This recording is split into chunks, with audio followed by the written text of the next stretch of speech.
Welcome to Raising the Bar podcast, sponsored by the Ashmore Law Firm. We're your hosts and siblings, Gary Ashmore and Lori Ashmore Peters. Subscribe so you don't miss a single episode. Welcome to our very special edition of Raising the Bar podcast. We have a special guest. We have props today. Well, they're more than props. They're musical instruments. So we've got with us Hannah Zimmermann, music. With Zimm. Oh, music with Zen. Music with Zimm. Okay. You've got it. Yeah. We have Hannah Zimmermann, our special guest, music with Zimm. Okay. All right, Hannah, you brought some fun. We've been having a blast playing. We have already.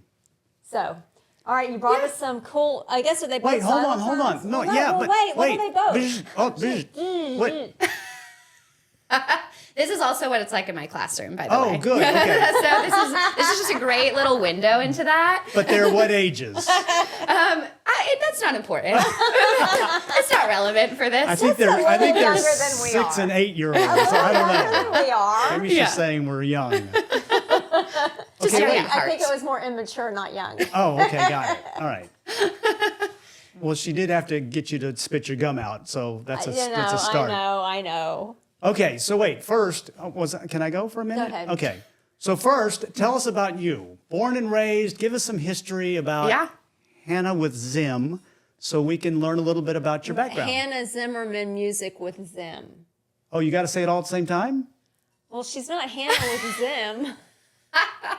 I think just commit to one. Hannah Zimmermann or music with Zimm. Got it. Yeah. Oh, I said. You I said see what Hannah I with did. Zimm. You I did. combined. Yeah, Okay, which well, is fine. We'll cut that out so we can. As make a teacher, I respond to every name. Okay. All right. So go ahead. Yes. Okay. Well, I was born in Connecticut. All of my family's from the New England area, but we moved to Texas when I was 3 months old. So Connecticut is home away from home. I've lived there like here and there, but Texas is my home. My parents moved because when I was born, they transitioned my dad from computer software to they became full-time missionaries, and so there's a missionary base in DFW, and so that's why we moved to Texas. So Texas is definitely home, and I grew up homeschooled. I never thought I was going to be a teacher. Like, I loved being homeschooled. I woke up and did school in my PJs, you know? Nice. I mean, that's Very the best nice. life. Oh, yeah. Okay, wait, siblings? Yes, I have 4 older brothers. So Okay. I You're the only girl. I am the only girl. Okay. Yeah, it's very fitting that I went into music and musical theater because I just like being the center of attention because you just had to do whatever you could. Oh, yeah, of course. You're just like fighting for the spotlight in a family of 7, you know, like, look at me, I'm so important. Right, of course. But yeah, so grew up with 4 older brothers, and we're all pretty close in age. We're like 2 years apart. So my oldest brother's 10 years older than me, and it just goes down the chain from there. But yeah, I was homeschooled throughout until I got to high school. I did dual credit, and that's when I really found my passion for music.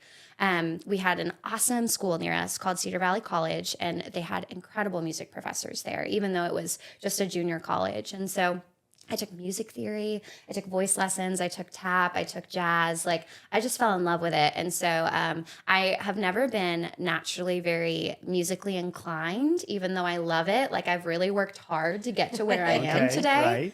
Right. Which I love, because as a teacher, it's so great that I can tell my students that, right? Like, Yes. Ms. Zimmermann wasn't the best. Like, I've worked to get where I am today. But I loved it. I pursued it. And so when I was trying to figure out what I wanted to do for college, music was just not on my radar. Because like I said, it's just never been a gift. It's just been a joy. And one of my professors, Dr. Germany, he asked me at one point, like, why are you considering all these other options? Why haven't you thought about music? And I was like, Dr. Germany, you're my voice teacher. You know why I haven't thought about music.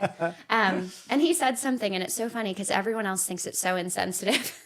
But it really played such a big role in where I ended up. He told me, Hannah, some people, they don't have to try very hard to make it in the music industry.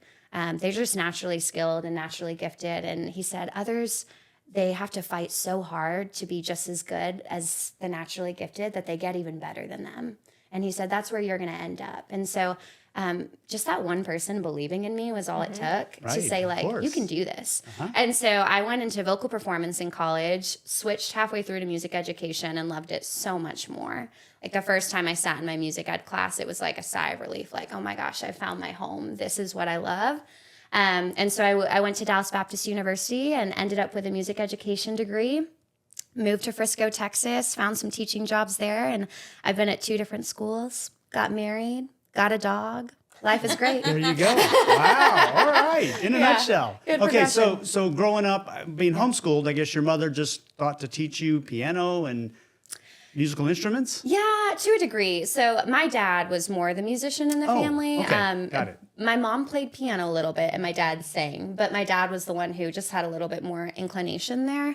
But she just, one of my brothers took piano lessons and I was all about it. And so I didn't take piano lessons for very long because my teacher and I did not jive. I cried almost every time I sat down, not in a lesson with her, but just to practice because I just felt like there was a lot of pressure riding on my shoulders. But yeah, so she did that. And then what really got me into music was going to see some of my friends who were my age in musical theater. And I was like, that's what I love. That's what I want to do. Okay. And so I got involved in the community theater around my area, as well as we had like a homeschool co-op who put on a show every year.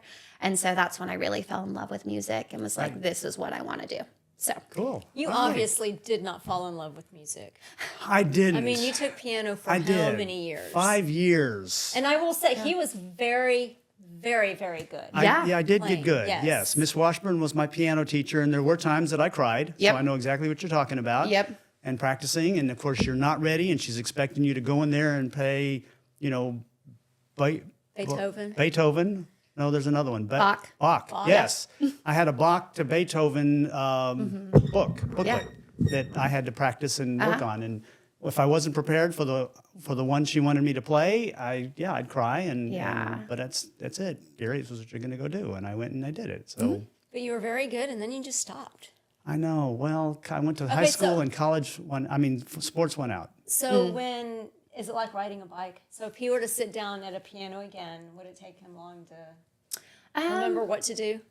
it totally depends on the person. But like, I can tell you no. But go ahead. I'm interested to hear. I guarantee though, if you sat down, and I know this sounds like a big time commitment, but if you sat down for an hour a day for a week, you would be surprised at like how much would come back and how, like, let's say that, we don't necessarily use levels at a certain point in piano. Like we do at the beginning, right? Where you're like, oh, beginner, level 1, level 2. Right, that's right. But if you ended somewhere, like as they would say, maybe like mid-intermediate, you would probably in 1 week's time, I would think, get back to like an early intermediate, being able to play that skill level. So I think you should do that. I need a piano. Where are you going to get a piano from? Keyboard.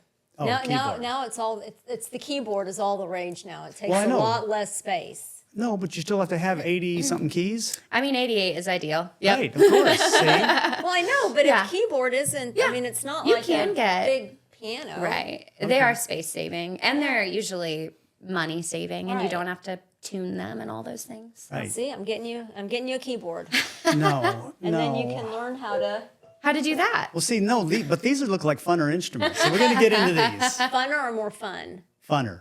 No, it's totally fun. Funner. Fun, funner, funnest, right? Yeah.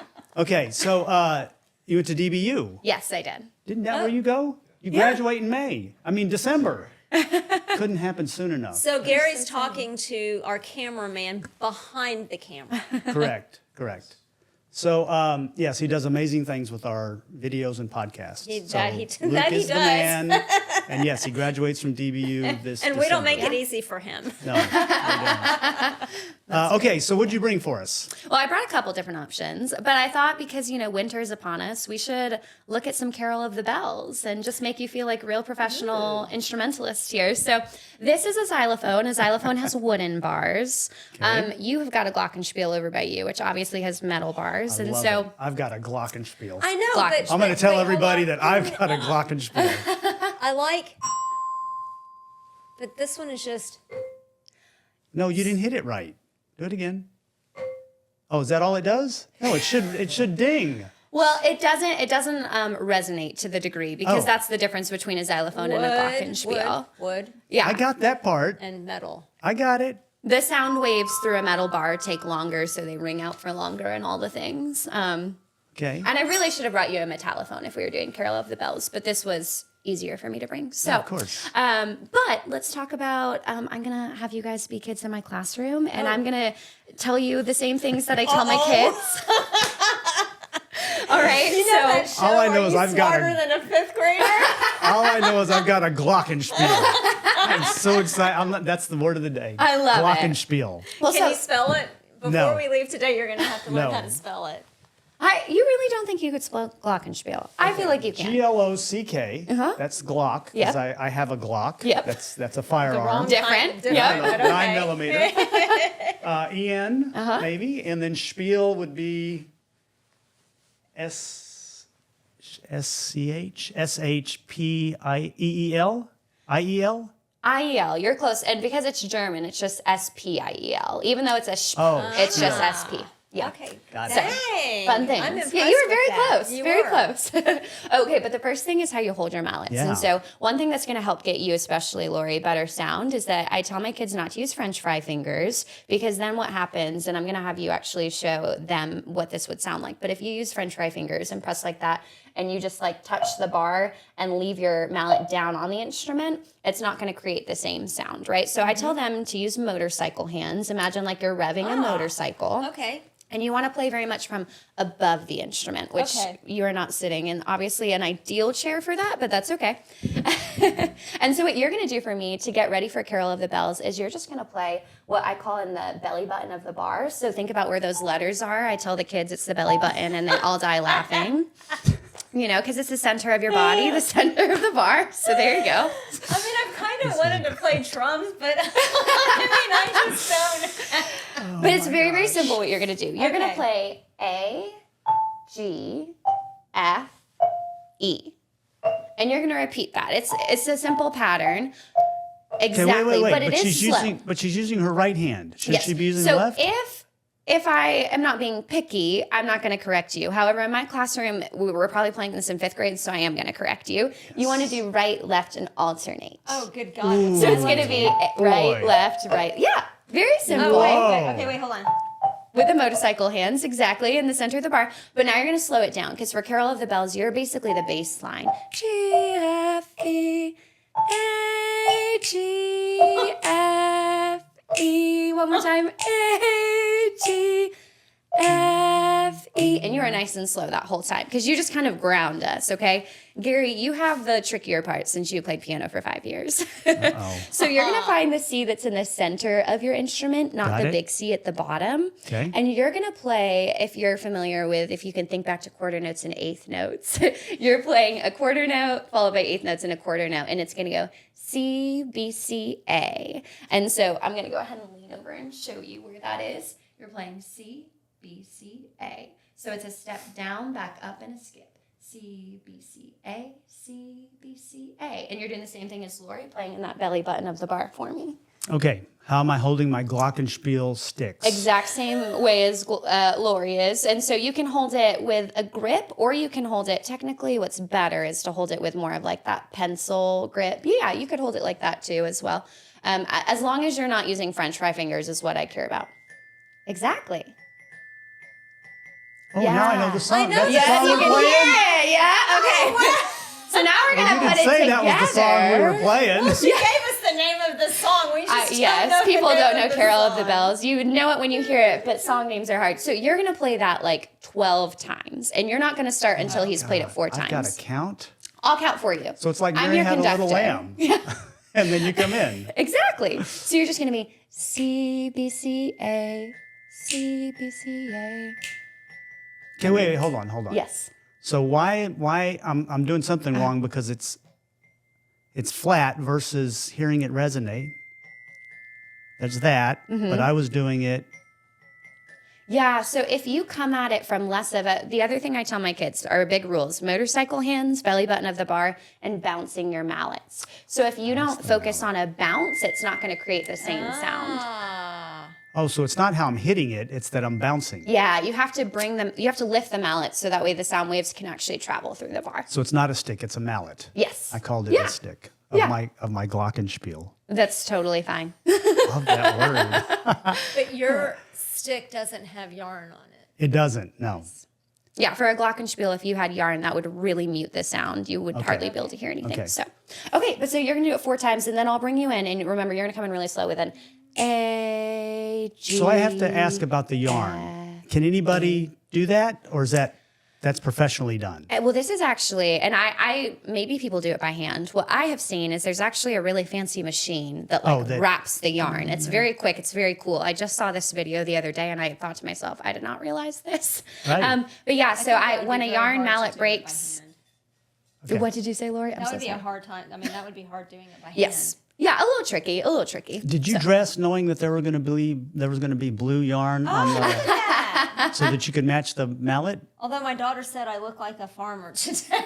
That's okay. I think you look great. Not like a farmer at all. All right, Gary, you ready? Okay, yes. Okay, ready, and here you wait, I started. go. C, B, C, A, C, B, C, A. And now you come in. A, G, F, E, repeat. A. Oh my! You have one And job that's it. Hey, there you go. You just played the You know beginning. what I of Jingle of needed? the I Bells. know. Here's what I needed.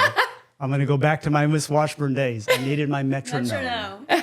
Metronome? Metronome. No, Metronome. Yep. Yes. And not, I mean, the one that did this. It had to be the... Yes. Yeah, they don't really make those very much anymore. I know. They're I was very much looking those electronic up. now. Right. So, but yeah, that's Okay. it. I mean, y'all just played the That beginning. is cool. Great That was job. very cool. Oh my gosh. Okay. I'm so glad. Wow. Okay, so what other goodies do you have for us? Well, we've got one more. This will just be background music. Go ahead, y'all It's keep just sort of talking. floating throughout the podcast. Our listeners will slowly Hey, drift wait, to a sleep. what's the next one, though? Then it's you higher. go up a third, and it's E, D, E, C. Oh. E. Oh. There you go. Yep. Oh. And then Lori would keep playing the same thing. A, G. Move up to E. Ignore you.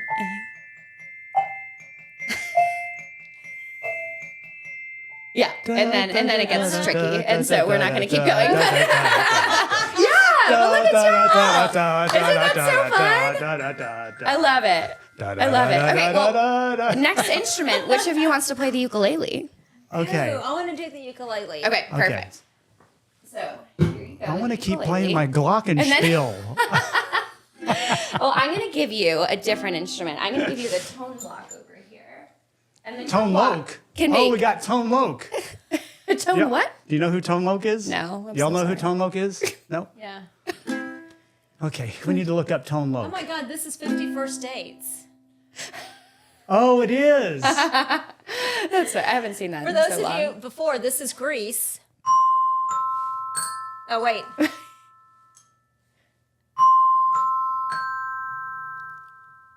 And it's just, oh, Blanche. Oh, Blanche. Okay. I love it. But yeah, so this is a tone block. You can play it in 2 different ways. You can scrape it or you can tap it. And so you're going to do both of those for it, but we're going to play Row, Row, Row Your Boat. Oh, cool. So it's just like classic childhood. I figured we had to do something kind of more winter themed and something a little bit more. Isn't it so fun? Look at you, a natural. So those 5 years of piano coming out. Oh wait.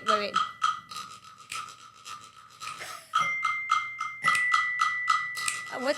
I can't remember what those were. Okay.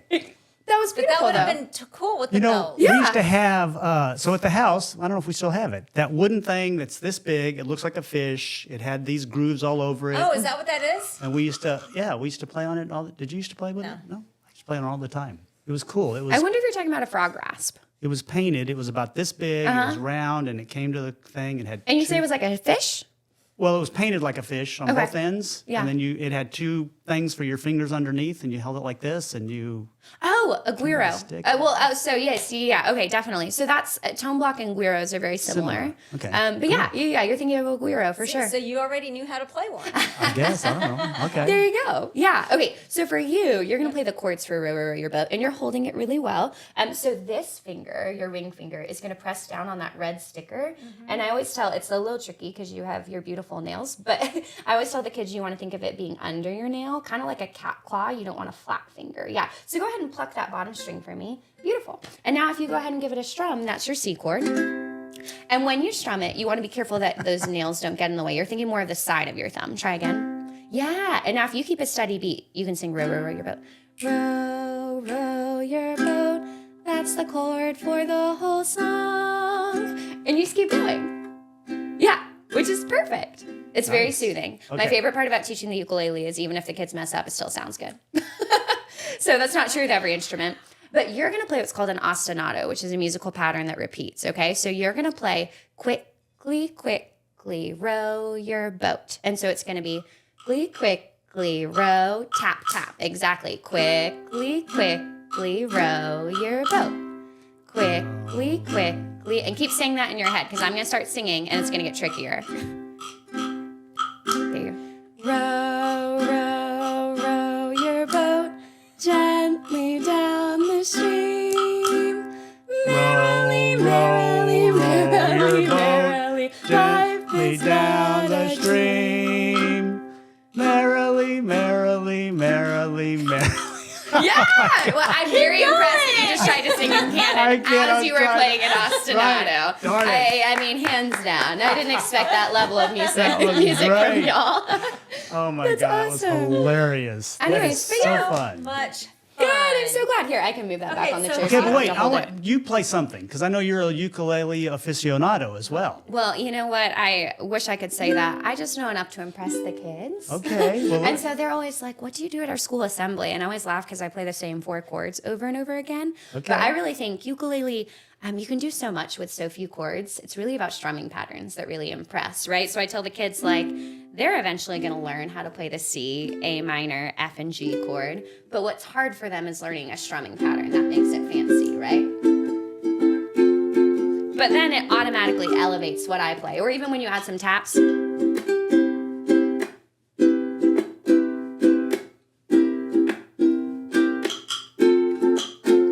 Yeah, look at that jam. You are musically Yeah, Oh my you God. are. I love it. great. Okay, that was amazing. The way you just made that sound. Oh, I mean, it's just literally me sitting in front of my computer on a YouTube video going, da to stop, no. Da to stop. Oh, I got it. Oh, keep going. That is it's just practice. so cool. Yeah. That Thanks is so for playing, cool. you guys. That was so awesome. much fun. Okay, so yeah, Luke just got a guitar. Yes. Oh, okay. Wait, so you play guitar as well, or no? I don't play You guitar. don't? Okay. I tried to when I was probably 10 years old, and guitar hurts your fingers. Ukulele does too, but Right. guitar really hurts your fingers. Right. And I am just a sensitive little baby, and was like, after 2 days, I said, "No way, Jose." Well, they say you got to So- build up calluses on your fingers Yeah. to do that. And Yeah. that's, Yeah. Yeah. And so when we were going back and forth between an acoustic, because I got him an acoustic Yeah. or an electric, and they're like, if he can learn to play the acoustic, he can play any guitar. Yeah. So Oh, okay. acoustic So that's is what he's doing. harder. Yeah. Yes. Yeah. So learn that one first. I mean, wholeheartedly agree with that. But there's also the conversation to be had. They need to do what they're passionate about, like if that's what Exactly. they care about. But acoustic guitar is such a good launching pad for every other instrument. so. Okay, so what age do you teach? I teach in the school setting K through 5 music. Okay. So I see kindergarten through 5th grade. I see every student in the school. So I have over 500 students. And then I also teach private lessons, and I've taught private lessons from anywhere between 5 to 25. So when you're teaching in the school, how many kids do you have in your classroom? It depends on the class size. Okay. So I've had anywhere from like 5th grade class sizes of 30 to like smaller class sizes, if for some reason a grade level is just small, of like 15 kids. But right now, this year, we've got kindergarten sizes with 24. And it is Wow. a sanctifying process as a teacher. Oh, she said that so well. That was such a sweet way to I put would have it. just say, no, I have to know? beat their blanks regularly. It's just there's a lot more patience because it's so funny, you adding 4 kids to a class completely changes it. So I feel like I'm learning how to teach. This is my 7th year, 8th year. I don't know. This is some year for me. And I feel like I'm relearning how to teach kindergarten because I've never taught classes this big. And So do they all get instruments? Yes, but we don't start with, they have not even touched a xylophone yet because, what do kids do? They go like this. They're They gonna go, break it. their natural instinct is to explore. And we want to encourage that. But, this instrument cost $800. Oh, wow. And Okay. so, and then I tell them that, and they go, We're not touching it at all. they're like, oh my goodness. And so they don't realize because they think it's for kids. And it's like, yes, but these are literally made in Germany and they're shipped over here. And so, So how old are they before they start playing these instruments? they will play these at the end of the year. But what you guys played was very much what I would teach 5th grade. That row, row, row your boat ostinato, that would be probably more like 3rd grade. But in kinder and first, they're playing. And then Jack went up the hill. I want to hear. And then Jack and Jill fell down. Oh, And so they're exploring a little bit more Okay. than they're actually playing, or just keeping a steady beat as we sing row, row. So it's very different, obviously, the skill level that I'm going to ask of them versus my 5th graders, who I am correcting. We're better than just right-handed playing. We can alternate our hands now, because that's what you do as a professional musician. So. Hey everyone, Ashley Massey, your global real estate advisor and author of Fast Track Agent. Thank you so much for checking out our podcast today. I hope that you're enjoying all of the stories. If you or anyone you know is looking to buy or sell in the DFW area, I would love to have a conversation and see if I might be the right fit.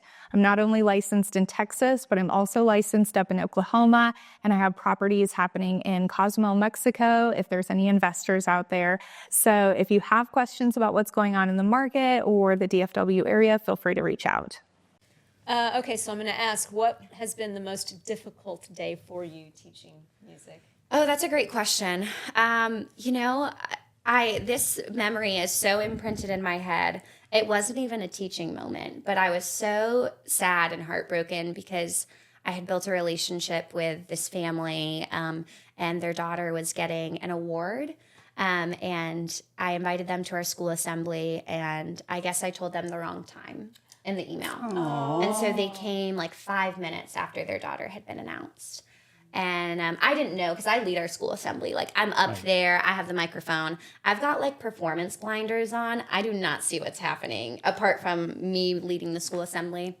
And so as I was leading, the mom pulled me aside and just went off on me and was so upset and was like, our daughter is over there crying because we missed this. This is your fault.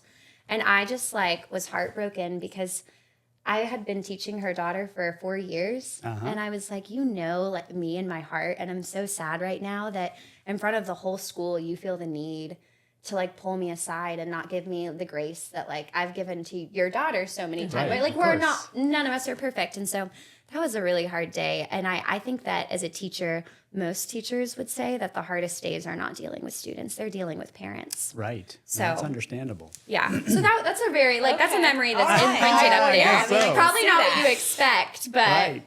Okay. The Yeah. funniest story you have of a kid in your room. okay. Oh, she's got one.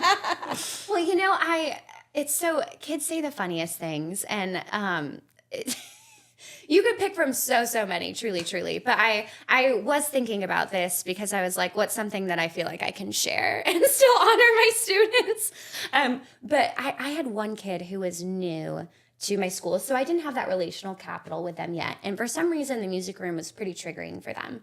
And so when they got upset, they would push over instruments, kick furniture. And that's very triggering for me as a music teacher. Because like I told you, this is $800. Right. And so it's not like they're over here taking Play-Doh out of the can. And I'm like, oh, bummer. No, you just ruined an instrument that cost $800.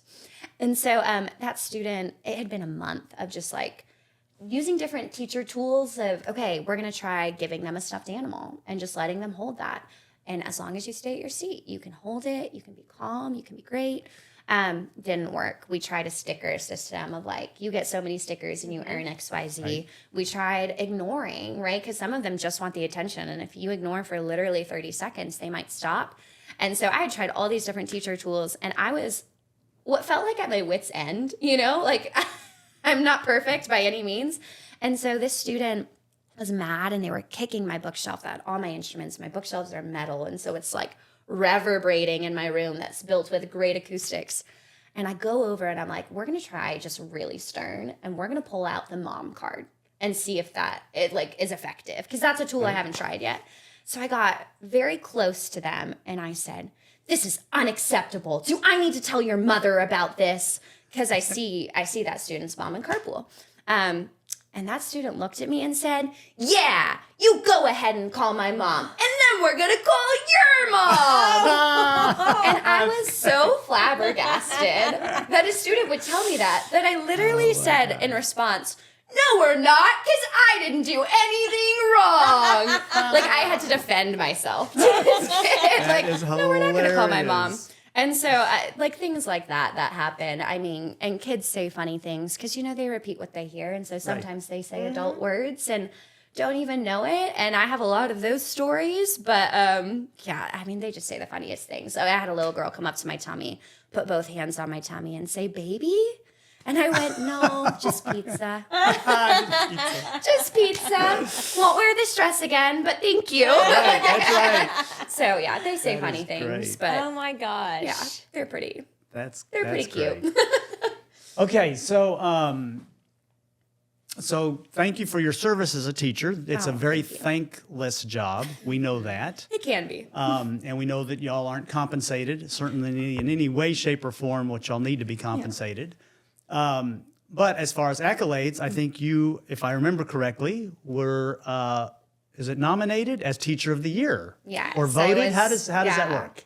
That's a great question. I don't know fully the extent of the process, Okay. but there's a very long Google form that's sent out to all staff, and they can nominate other staff members. Oh, okay. And I mean, every time you open that form up, you just think, oh goodness, never mind, and you exit out of it because it's really extensive. So I'm very flattered that I was nominated and was chosen to be Teacher of the Year because I am at a campus with incredible educators. So it's a huge honor, but yeah, it was very, very sweet. Well, congratulations. That's Congratulations, amazing. indeed. That's amazing. Absolutely.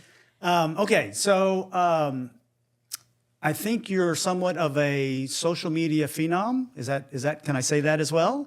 So I have a little bit of a following, yes. So share with us how you got into that and how you've built that up and what exactly it is that you're doing. Because I think you also sell things, and do you do the Teacher My Teacher? Teacher Pay Teacher. Teacher Pay Teacher stuff. And Yep. Okay, so get into some of that with us. Okay, well, I have to give credit because she'll be like, that was me, Hannah. So Mita, thank you.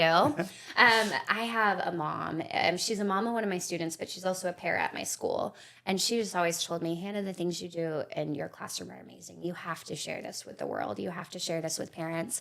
And I've always been really hesitant because I'm not even good at taking videos or photos in my normal life. Right. I just enjoy living in the moment. And I regret it. I'm like, oh, I should have gotten a picture while we were all dressed up and nice. That was a nice moment.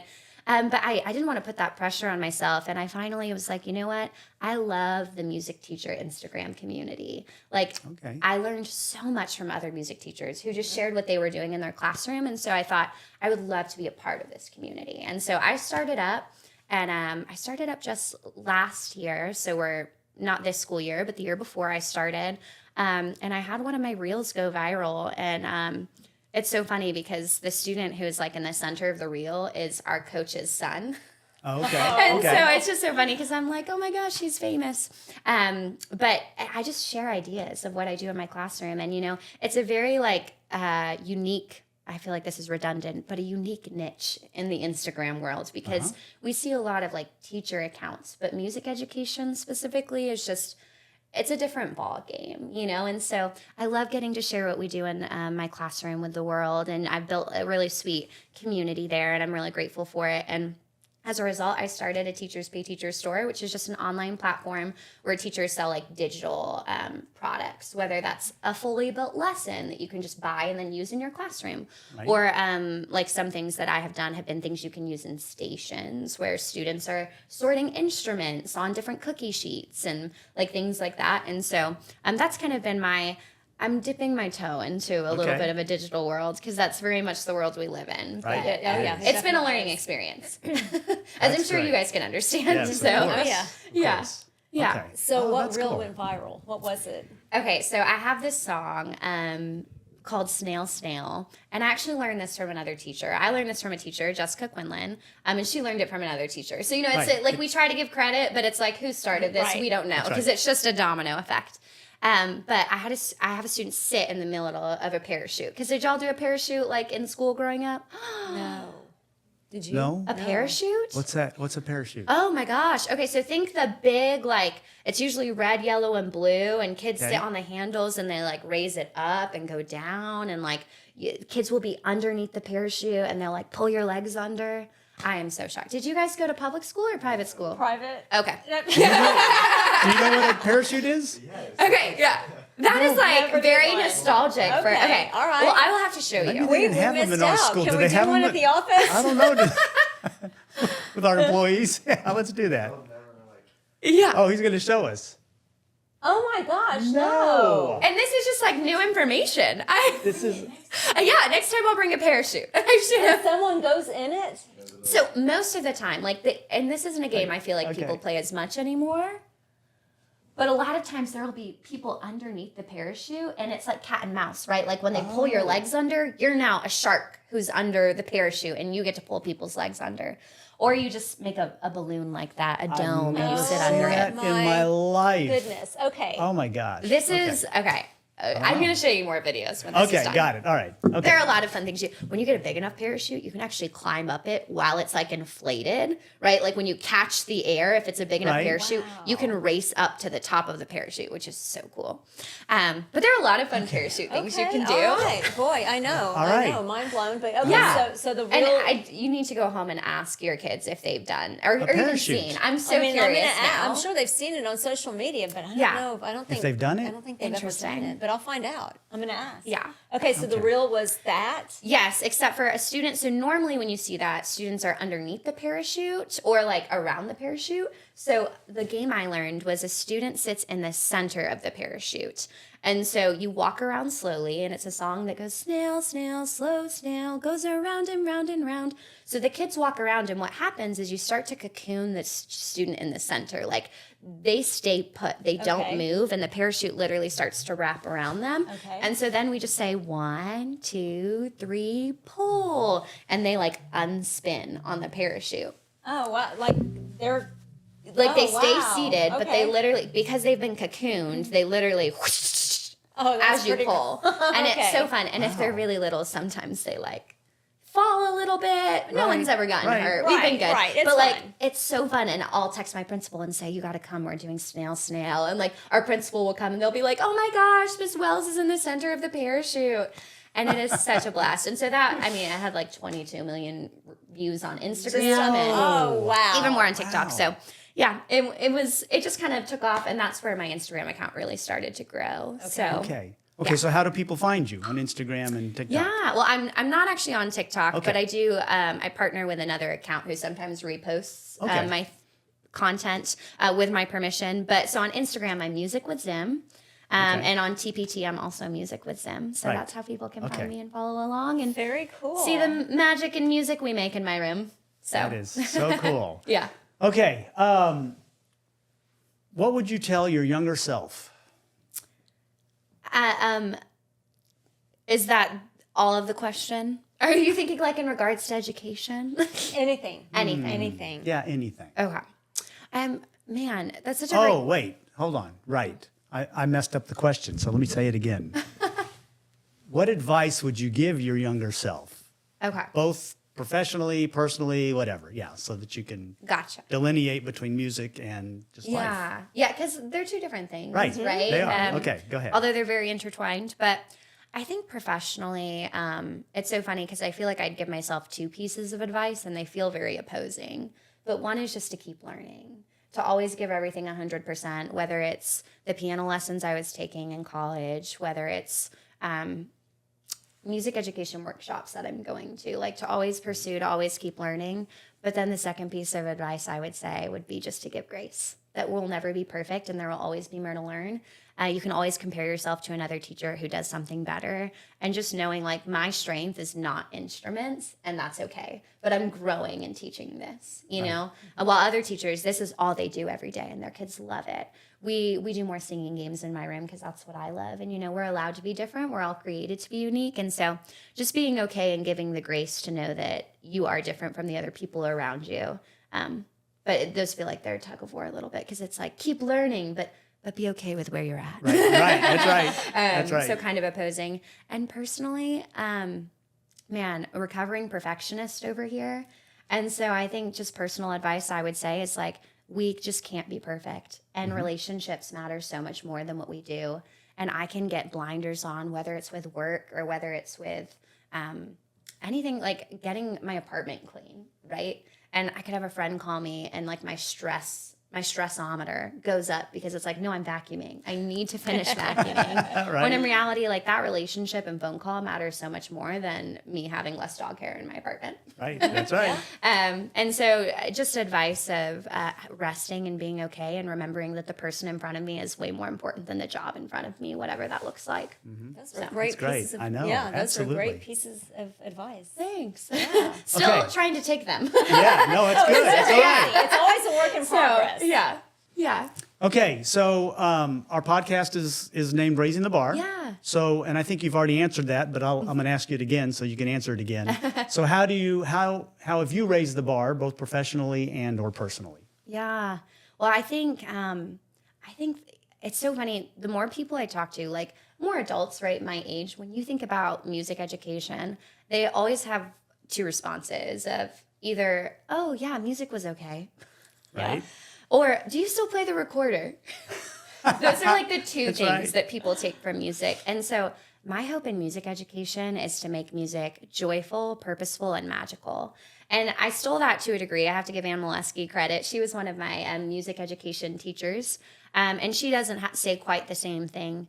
But I just think that in elementary, like we have a job. You guys learned that you were passionate about sports, right? Mm-hmm. Sports went out. But to be given the opportunity to see if music was like a path is so important. And so in elementary music, I don't care if students can play Carol of the Bells perfectly, but I do care that they come in and leave with a smile on their face because they had a good time and they were exposed to music and they start to see, is this something that I'm passionate about? Is this something I love? Like, it is the sweetest thing to me to see fourth grade boys doing a folk dance and like literally, you know, doing a little sideways skip down my music room and laughing and giggling. And I'm like, when else do you see 9-year-old boys doing that? Right. And they're given the opportunity to be kids in a world that maybe they've lost that a little bit. And so raising the bar in music education, I think, is just making sure that music is intentional with how we scaffold, purposeful. They're actually building upon their learning. It's not just a bunch of magical experiences. It's purposeful, but making it magical and making it joyful. So that way they truly know, like, this is something I love, or man, this is something I had fun with. Now let's go play volleyball. Right. You That's know? it. That's good. So yeah, that's how I would answer that question. Good. Well, wow, that was fantastic. Well, thank you so much for being on our podcast. Thank you for the musical instruments, and we now know how to play Carol of the Bells. Yeah. That's right. And for bringing my glockenspiel that I got to play. I love it. Thank you wait, guys what was for this one having called? me. What'd you say? What was this one called? Tone block. Tone block. Oh, Tone Tone block. Loc. I'm going to remember it by Tone Loc. Hannah, thank you so much. Yep. This was fantastic. This was Thank great. you guys for All right. tuning in to this episode of Raising the Bar. And we'll see y'all next time. Thanks to our sponsor, the Ashmore Law Firm. We specialize in probate, estate planning, family law, guardianship, personal injury, and civil litigation. You can find us at ashmorelaw.com. Or by calling us at 214-559-7202. Again, that's ashmorelaw.com. Or calling 214-559-7202.